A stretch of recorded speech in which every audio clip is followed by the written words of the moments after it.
morning, boss, and Happy New Year, everyone!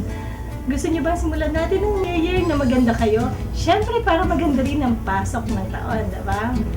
Meron tayo ngayong patient na galing pa sa ibang bansa. New Year's resolution niya na kailangan mas bata na siya, mas lagi siyang fresh looking. Makikita natin na medyo nagsasag, pero hindi naman masyado yung face niya. So, ang gagawin natin sa kanya is medyo ililift natin.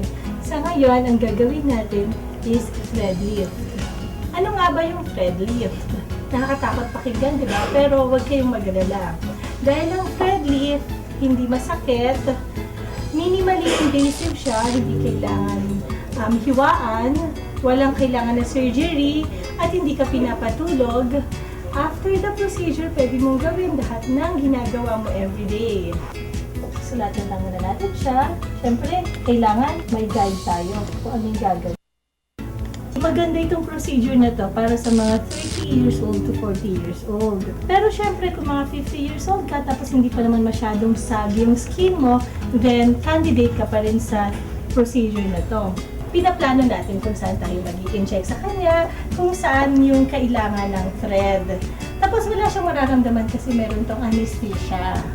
Dito sa Dermaesthetic, iba-iba yung paglalagay namin or iba-iba ang technique namin sa paglalagay ng threads sa face ng patient. Sa face niya, ang gagawin natin is medyo ililift natin yung face niya.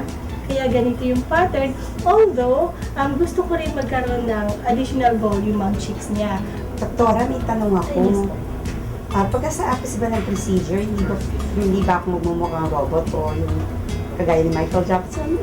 Hindi naman kasi sobrang mild lang yung magiging effect nito. Napaka-subtle lang talaga. Pero yung mga kaibigan masasabihin nila, parang may pagbabago sa'yo. Parang may kakaiba na parang natulutan lang ng mas maganda-ganda. Kaya ito tinawag na thread lift. Kasi napapansin ninyo, meron yung needle, meron siyang thread sa loob. Pag pinasok natin sa skin ng patient at pag nilabas natin itong needle, maiiwan siya doon. Itong thread na to is non-absorbable na after some time, siyang matutunaw sa atin.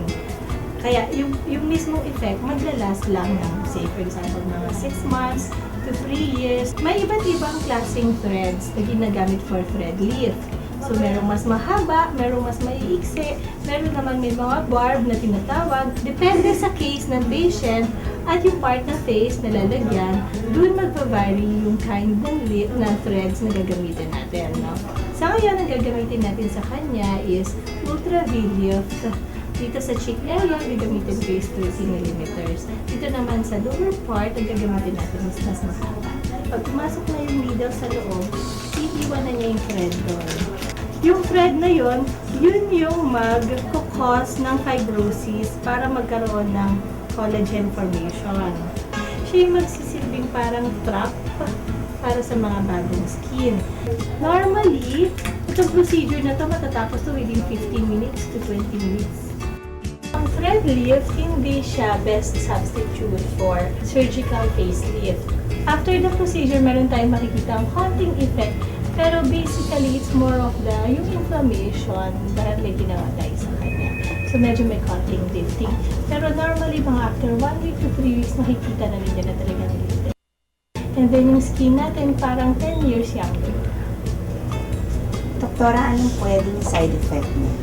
Actually, pwedeng, yung immediate side effect niya is yung pwedeng magkaroon ng hematoma. Pero yung hematoma na yun, yung mga pasa-pasa, especially kung uminom kayo ng aspirin or mga anticoagulants or vitamin E, mas prone kayo into bleeding, kaya magkakause kayo ng mas prone na magpasa, no? Yun. Pero yun, rare case, kasi mababaw lang naman yung injection. Katulad sa kanya, wala naman tayong trace na magkakaroon ng pasa. How about headache? Headache, no. Definitely wala tayong mararamdaman na headache. At yan ang thread lift ng Dermaesthetic. 10 minutes procedure that will make you 10 years younger. Siyempre, edad lang ang tumatanda. At of course, ngayong 2014, regalin natin sa sarili natin na maging always pretty. Dito lang sa Dermaesthetic, ito si Dr. Eclipse, ang inyong pretty doctor. I recommend Dermaesthetic to everyone. The best.